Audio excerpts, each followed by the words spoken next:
2장 1절에서 10절 말씀입니다. 출애굽기 2장 1절에서 10절 말씀을 제가 한 절 읽고 우리 성도님들 한 절 읽도록 하겠습니다. 내의 가족 중 한 사람이 가서 내의 여자에게 장가들어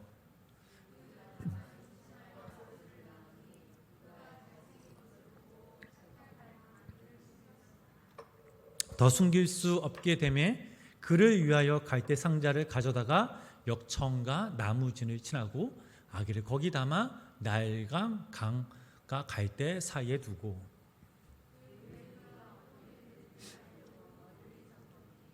바로의 딸이 목욕하러 나일강으로 내려오고 시녀들은 나일 강가를 거닐 때에 그가 갈대 사이에 상자를 보고 시녀를 보내어 가져다가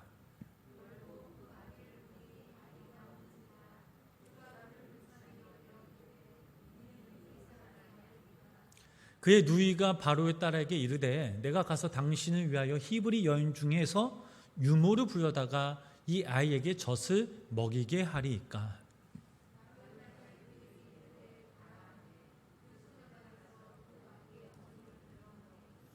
바로의 딸이 그에게 이르되 이 아기를 데려다가 나를 위하여 젖을 먹이라. 내가 그 삭을 주리라.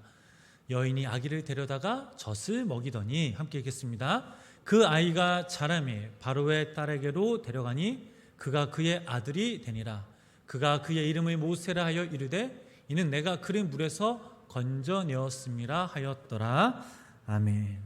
오늘도 하나님의 은혜와 사랑이 우리 생명나무교회 모든 성도님들의 가정과 또 삶 가운데 충만히 임하시길 주님의 이름으로 간절히 축원합니다. 자, 오늘 이 시간에는 저희들이 너무나 잘 아는 그런 인물 중 하나인 바로 모세에 대해서 우리가 함께 말씀을 나눠보겠습니다. 오늘 함께 나눌 말씀의 제목은 은혜 가운데 살아가는 그리스도인이라는 제목입니다. 자, 출애굽기 말씀을 읽어보면 히브리 민족이 바로 이주 문제로 이제 시작이 됩니다. 즉 애굽에서 이주 생활을 하던 모세가 히브리 민족에게서 태어납니다. 모세가 태어나기 전 야곱의 가족 약 70여 명이 처음 애굽으로 이주했을 때 7년의 대흉년을 피하려고 이주하였습니다. 그런데 시간이 지나고 보니 고향으로 돌아가는 것을 조금씩 미루게 됩니다. 결국 그 시간들이 흘러 400년이 넘는 그런 세월이 흘렀고 야곱의 가족은 대를 이어가며 애굽에 살게 되었습니다. 그 당시 애굽은 가나안 땅에 비하면 너무나 풍요로웠습니다. 무엇보다 요셉을 신뢰하고 존중하는 그런 애굽 사람들의 보호를 받으며 생활할 수 있었습니다. 그런데 여기서 우리가 잠시 생각해 볼 것은 풍요와 안전으로 인해 결국 하나님께서 그들의 조상 아브라함에게 주셨던 약속과 바로 소명을 잃어버리게 됩니다. 아브라함은 풍요와 안전을 버리고 가감히 하나님이 부르시는 그곳으로 나아갔습니다. 그곳에 나아가 정착하기까지 여러 고난을 당했지만 그는 풍요와 안전보다는 고생하더라도 하나님의 부르심에 따라 살아가는 것을 선택하였습니다. 그런데 그의 자손들은 달랐습니다. 하나님의 약속을 외면한 채 풍요와 안전을 택했던 것입니다. 이스라엘 백성들이 애굽에 머문 지 400년이 지나자 그들을 향한 그런 애굽의 왕실의 태도가 변하기 시작합니다. 그 이유는 간단합니다. 성경에도 이렇게 나와 있죠. 그들의 수가 감당할 수 없을 만큼 늘어났기 때문입니다. 인구가 많아지자 애굽 사람들은 위계감을 느꼈습니다. 그리고 그들을 억압하고 학대하기 시작합니다. 여러 가지 억압 정책을 펴보았지만 도저히 그들의 인구를 막을 방법이 없었습니다. 상황이 점점 이렇게 흐르게 되자 애굽 왕은 최후의 방책을 동원하는데 그것은 바로 갓 태어난 히브리 남자아이들을 모두 나일강에 던지고 여자아이들만 살려두라는 그런 명령을 내리게 됩니다. 자, 이런 상황 가운데 누가 태어납니까? 바로 모세가 태어납니다. 내 가운데 속한 남자와 같은 그 가문의 여자와 결혼을 합니다. 남자의 이름은 아므람, 아내의 이름은 요게벳입니다. 이들이 모세를 낳기 전 이미 아들과 딸을 낳았습니다. 모세가 이 땅에 태어나기 전 이 모세의 부모인 아므람과 이 요게벳은 아마 여자아이가 태어나길 간절히 기도했을 것입니다. 하지만 이 아이가 태어나 보니 바로 아들이었습니다. 즉 이 아이는 이 세상을 보자마자 바로 나일강에 던져질 그런 운명이었습니다. 하지만 어머니 요게벳은 그렇게 할 수가 없었습니다. 그래서 이 모세를 3달 동안 숨겨서 기릅니다. 자, 본문 2절 말씀 우리 함께 읽어보시겠습니다. 본문 2절 말씀 함께 읽어보도록 하겠습니다. 그 여자가 임신하여 아들을 낳으니 그가 잘생긴 것을 보고 3달 동안 그를 숨겼으나. 자, 성경에서 요게벳이 모세를 숨긴 이유에 대해서 이렇게 간략하게 설명하고 있습니다. 그가 잘생긴 것을 보고, 너무나 이 아이가 잘생겼다라고 숨겼다고 합니다. 여러분, 사실 생각해 보시면 갓 태어난 아기를 볼 때 엄마 눈에 얼마나 잘생겨 보이고 이쁘지 않겠습니까? 생각해 보면 잘생기면 얼마나 잘생겼을까요? 여러분들도 잘 아시겠지만 태어나면 얼굴이 쭈글쭈글합니다. 그런데 성경에서 이렇게 말한 건 단지 이 아이가, 이 모세가 잘생기기보다는 요새가 이 모세를 바라보면서 하나님이 주시는 뭔가 특별하다는 것을 느꼈다는 것입니다. 사실 이 부분만 생각하기보다는 모세의 삶을 전체적으로 우리가 한번 돌아보면 하나님께서 그를 미리 준비해 놓으셨음을 우리는 알고 있을 수 있습니다. 특별한 계획 속의 말입니다. 요게벳은 분명한 하나님의 뜻을 받지 못했지만, 그러나 하나님께서 이 요게벳에게 어떠한 사인을 주셨고, 요게벳은 이 모세를 꼭 살려야 하겠다는 그런 생각이 들었습니다. 사실 생각해 보면 다른 부모들 중에도 남자아이를 낳고 왕의 보복이 두려워 그 아이를 자진해서 나일강에 버린 가정도 있었을 것입니다. 부모로서 차마 하지 못할 일을 할 수밖에 없는 그 상황이 얼마나 마음이 아팠겠습니까? 그런데 하나님은 이 아브람과 요게벳에 어떤 그런 마음을 주셨던 것입니다. 히브리서 11장 23절 말씀을 읽어보면 이런 말씀이 있습니다. 제가 그 말씀 읽어보겠습니다. 믿음으로 모세가 낳았을 때에 그 부모가 아름다운 아임을 보고 3달 동안 숨겨 왕의 명령을 무서워하지 아니하였으며. 자, 이 말씀에서 믿음으로 모세가 낳았다고 합니다. 믿음으로 모세가 낳았을 때에 모세의 부모들은 왕의 명령을 무서워하지 않았습니다. 3달 동안 이 아이를 숨겨 기르면서 이 요게벳은 정말 이래저래 방법을 찾아보았을 것입니다. 그러나 시간이 흐르자마자 이 부모들은 자신이 점점 없어집니다. 버티고 버티던 그들도 더 이상 모험을 할 수 없게 되자 결국에는 이 모세를 나일강에 버리기도 결심합니다.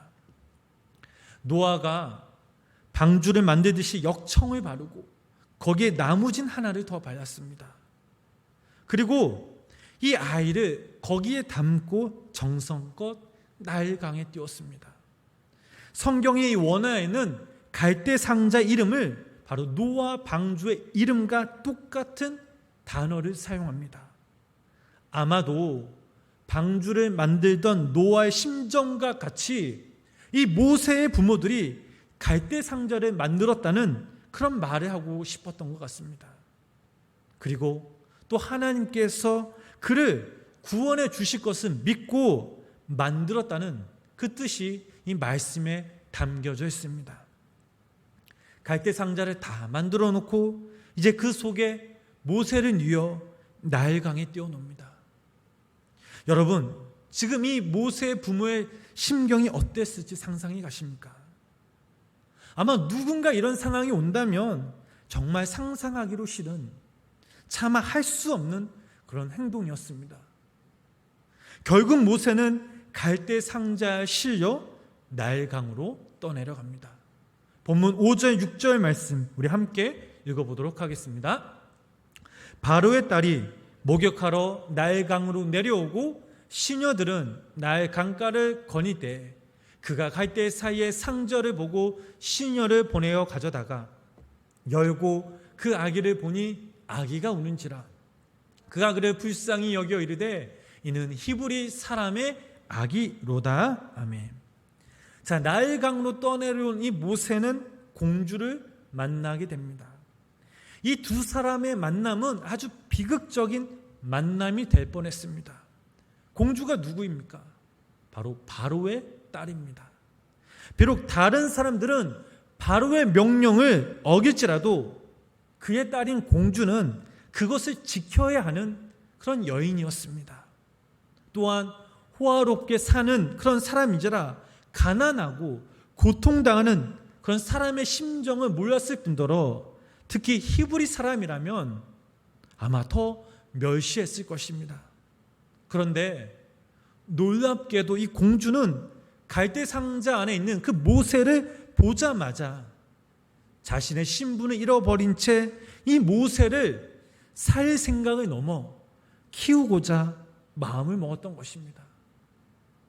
공주가 그 아이를 불쌍히 여겼다라는 것은 하나님께서 그 여인의 마음을 움직이신 것입니다.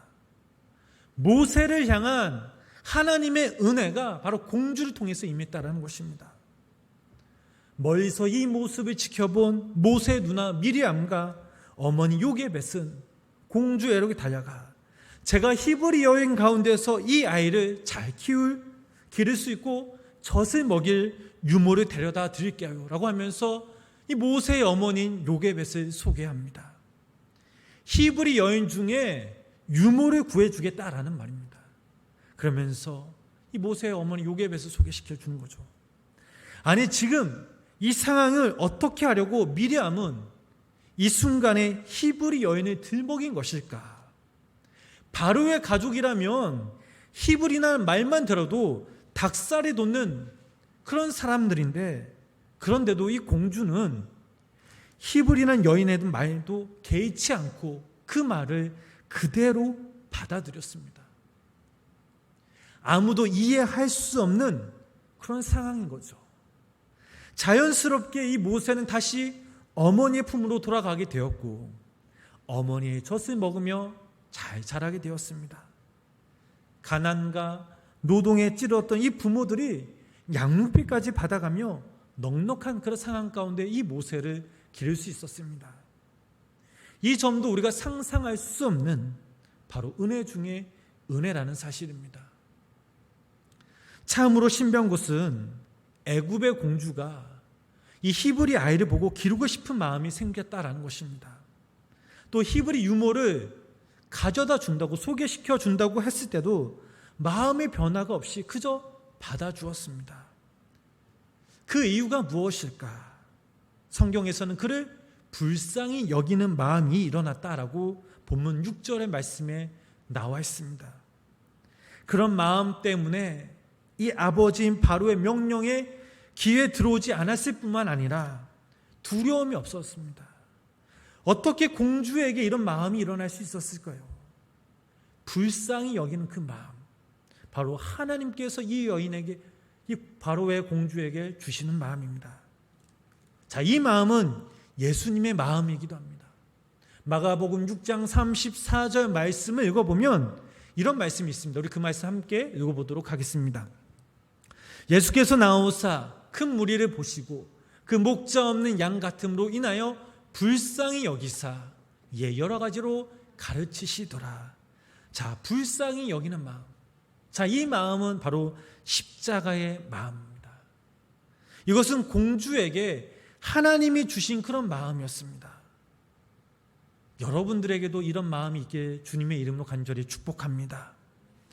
이렇게 보면 태어날 때부터 순간순간 생과 싸움에 그런 갈림길을 수없이 오고 가며 살아난 이 아이, 그가 바로 이 모세였는데 어떻게 보면 도저히 살아날 수 없었던 그런 아이였는데 그런대로 살아났고 후에는 바로의 사자 굴 속에 들어가서 가장 안전하게 보호를 받으며 잘 자랐던 것입니다. 사랑하는 성도 여러분, 모세 이야기 가운데 우리가 깨닫는 것이 있다면 그것은 바로 하나님의 은혜라는 사실입니다. 출애굽기 1장부터 2장 말씀을 보면 은혜란 단어는 바로 산파들에게만 사용되었습니다. 출애굽기 1장 20절 말씀을 함께 읽어보도록 하겠습니다. 하나님이 그 산파들에게 은혜를 베푸시니 그 백성은 번성하고 매우 강해지니라. 아멘. 그러나 모세가 태어난 이 순간부터 그 가정을 하나하나 살펴볼 때에 이 모세를 통해 모든 일이 이루어진 것은 오직 하나님의 은혜였습니다. 자, 요즘 은혜라는 말은 우리 성도님들 간에 아주 진부하게 쓰여지고 있는 그런 단어입니다. 때로는 정말 이 은혜를 모르면서 말하기도 하고 때로는 막연하게 은혜라고 말하기도 합니다. 예를 들어서 요즘 어떻게 지내십니까? 라고 물었을 때 은혜로 잘 지냅니다 라고 대답을 합니다. 그런데 그 은혜란 말이 정말 내 삶 가운데 정말 하나님의 은혜도 충만케 임하여 줬는지 때로는 이 은혜가 분명하게 사용되지 않을 때가 분명히 있습니다. 그러나 모세의 이야기 속에는 은혜라는 말이 사용된 적이 없습니다. 그러면서도 은혜라는 말을 빼놓고는 모세의 이야기를 계속할 수도 없습니다. 자, 은혜가 무엇일까?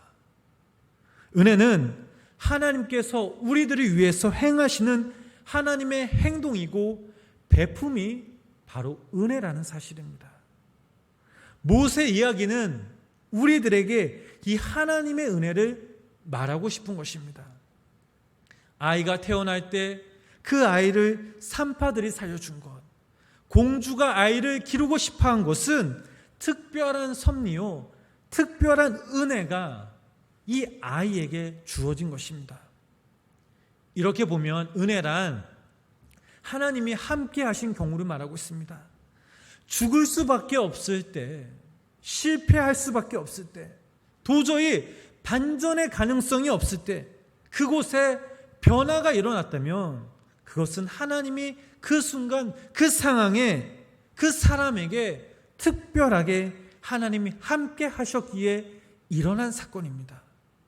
이것이 바로 하나님의 은혜임을 믿으시기를 바랍니다. 저는 이 하나님의 은혜가 우리 생명나무의 모든 성도님들 삶 가운데 일어나게 간절히 소망하고 있습니다. 여러분, 하나님이 함께 하시면 반드시 비상한 일들이 일어납니다. 우리들이 하는 일보다 하나님이 크시다는 것을 표현하면서 출애굽기 1장 12절 이 상반기 전 이 말씀이 이렇게 말하고 있습니다. 그러나 학대를 받을수록 더욱 번성하여 퍼져나가니. 자, 영어에 더 more라는 용법이 있습니다. 오늘 말씀이 바로 그런 용법입니다. 하나님의 은혜는 반대가 많으면 많을수록 은혜는 더 크게 역사한다라는 사실입니다. 어려움이 많으면 많을수록 하나님의 은혜는 더 크게 임한다는 사실입니다. 하나님의 은혜를 덮어버릴 것은 이 땅에 아무것도 없습니다. 모세에게 일어난 일들이 바로 이런 일들입니다. 어느 것 하나 인간의 상식으로, 인간의 지혜로 된 일이 없습니다. 하나님의 비성한 그 섭리로 이루어진 것입니다. 이런 은혜가 함께하는 곳에 바로 소망이 일어나는 법입니다. 결국 모세에게 베푼 하나님의 은혜는 바로 이스라엘 백성들의 해방의 은혜로 이어지게 됩니다. 그래서 성경은 이렇게 말하고 있습니다. 잠언 29장 26절 말씀 우리 함께 읽어보도록 하겠습니다. 주권자에게 은혜를 구하는 자가 많으나 사람의 일의 작정은 여호와께로 말미암니다. 이사야 30장 18절 말씀 우리 함께 읽어보실까요? 그러나 여호와께서 기다리시나니 이는 너희에게 은혜를 베풀려 하시며 일어나시나니 이는 너희를 긍휼히 여기려 하심이라. 대저 여호와는 정의의 하나님이시라. 그를 기다리는 자마다 복이 있도다. 아멘.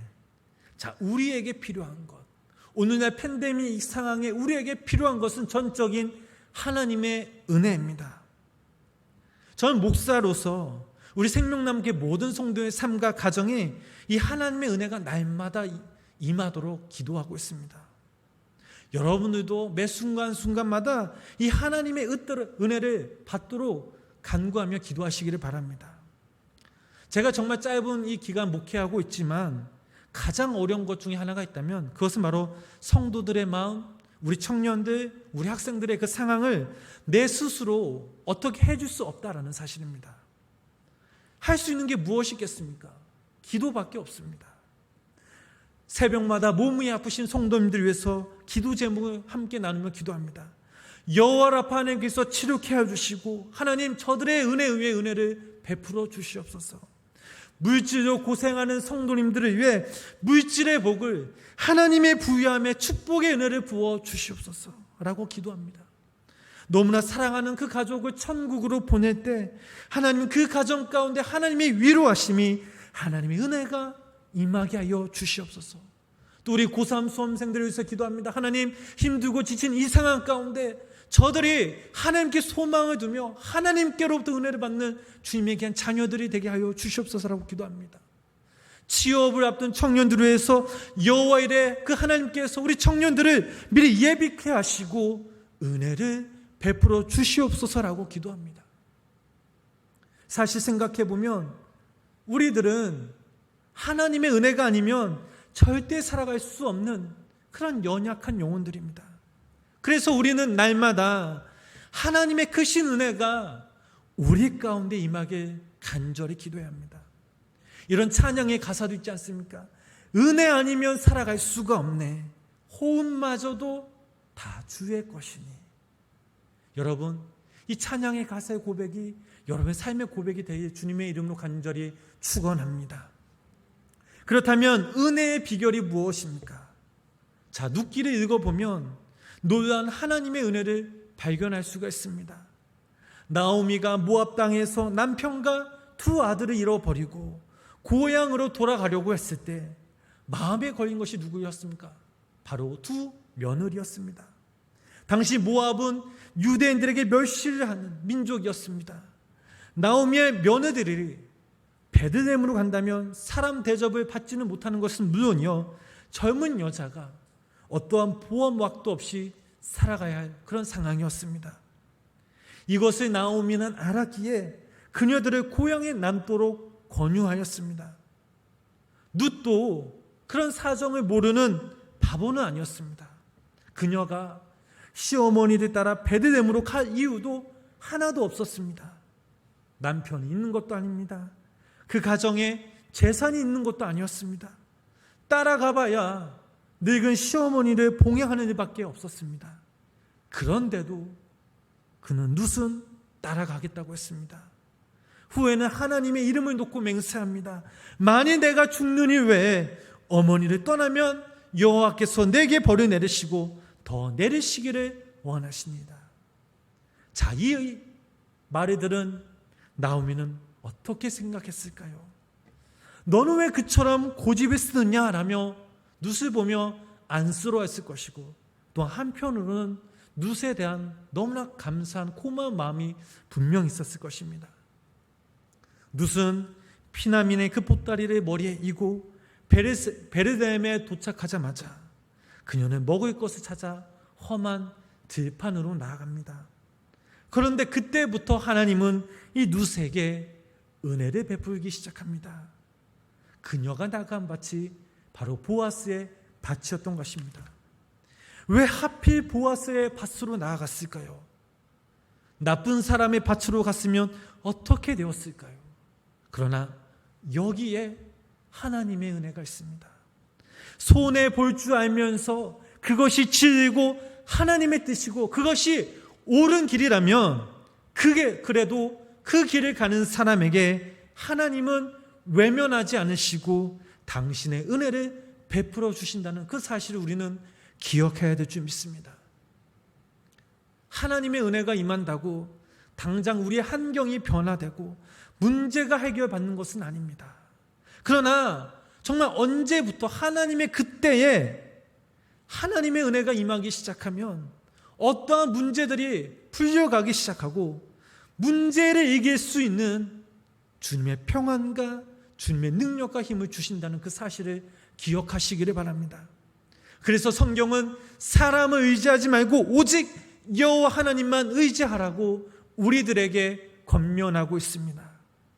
오직 하나님의 은혜로서만 우리의 문제가 풀려나가기 때문입니다. 사랑하는 우리 생명나무교회 모든 성도님 여러분, 우리의 삶 가운데 은혜를 사모하는 것도 은혜를 받는 것도 중요합니다. 그러나 그 은혜를 누리며 살아가며 감사하며 살아가는 것이 더 중요합니다. 모세는 하나님의 은혜로 살았고 그 은혜에 합당한 삶을 살았습니다.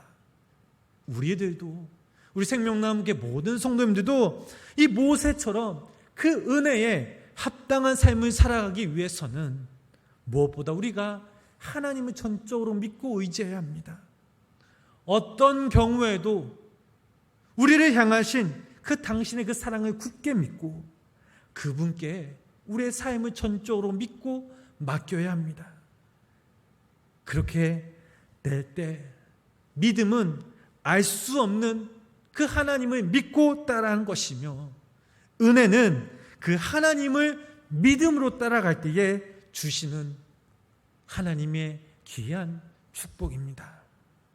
우리의 눈에는 그분의 손길이 보이지 않아도 그러나 그분의 인도하심을 믿고 주어지는 일을 우리가 능히 감당하면 하나님은 우리에게 한없는 은혜를 베풀어 주십니다.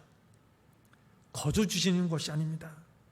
인간의 눈에는 지금 눈앞에 보이는 인생에만 관심이 있지만 하나님의 자녀인 우리 생명나무교회 모든 성도님들은 영원하고 거대한 그 하나님의 계획 안에 우리를 인도하시고 우리 가운데 그 은혜를 베풀어 주실 그 하나님을 전적으로 신뢰하시기를 바랍니다. 지난날 우리의 삶을 한번 돌아보시기를 바랍니다. 그분의 은혜가 아니었다면 오늘 우리는 이 자리에 앉을 수가 없었습니다. 각 가정에서 영상으로 예배를 드릴 수가 없습니다. 살아있다는 그 모든 순간이 바로 하나님의 은혜임을 기억하시기를 바랍니다. 저는 이 말씀을 준비하면서 이 찬양이 떠올랐습니다. 우리 주 은혜임을 함께 찬양해 보실까요? 주 나의 모습 보네 상한 나의 맘 보시네 주 나의 눈물 안에 홀로 울던 맘 아시네 세상 소망 다 사라져가도 주의 사랑은 끝이 없으니 살아가는 이 모든 순간이 주 은혜임을 나는 믿네. 우리 시간 우리 함께 이 찬양 한번 찬양해 보도록 하겠습니다. 우리 함께 고백합니다. 주 나의 모습 보네 주 나의 모습 보네 상한 나의 맘 보시네 상한 나의 맘 보시네 주 나의 눈물 안에 주 나의 눈물 안에 홀로 울던 맘 아시네 주 사랑 내게 있네 주 사랑 내 그 사랑이 날 채우네 그 사랑이 날 채우네 주네 내게 있네 주네 내 그 은혜로 날 세우네 그 은혜로 날 세우네 아멘 세상 소망 다 사라져가도 주의 사랑은 끝이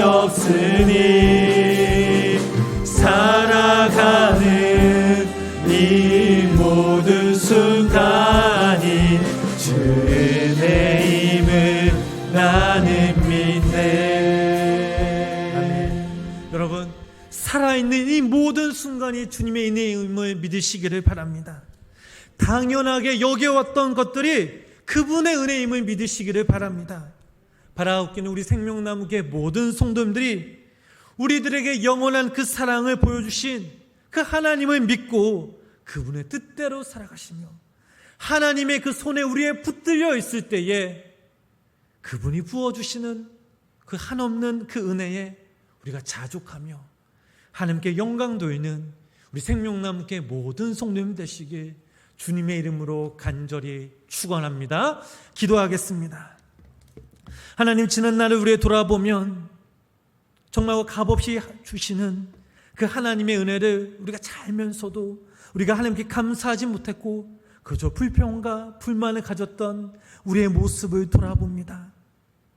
값없이 주신 그 하나님의 은혜, 살아있는 이 모든 순간이 하나님의 힘을 다시 한번 깨닫게 해주시고, 하나님, 우리 생명나무교회 모든 성도님들이 정말 이 팬데믹 이 상황 가운데 힘들고 어렵고 고난 가운데 있지만, 그러나 우리의 호흡마저 주관하시고 우리의 생명을 가운데 거하시는 그 주님의 은혜를 우리가 믿고 맡기며 주님께 믿음으로 나아가는 우리 생명나무교회 모든 성도님들 되게 하여 주시옵소서. 하나님, 매일매일 우리 살아갈 때에 전적으로 우리 삶을 주님께 믿고 맡기며 기도하며 말씀을 붙들고 깨어 기도하며 나아갈 때에 하나님, 천국이 우리 것이며 고백하며 더욱더 우리가 그 천국의 소망을 두고 믿음으로 주 앞에 나아가는 우리 생명나무교회 모든 성도님 되게 하여 주시옵소서. 남은 평생 한없이 하나님께서 우리에게 주신 그 하나님의 그 사랑, 한없이 우리에게 부어주신 그 하나님의 은혜에 감사하며 자족하며 더욱더 우리가 그 상황 가운데 하나님의 이름을 높이며 하나님께 영광 돌리는 우리 생명나무교회 모든 성도님들 되게 하여 주시옵소서. 예수님의 이름으로 간절히 기도드렸습니다. 아멘. 우리 시간 함께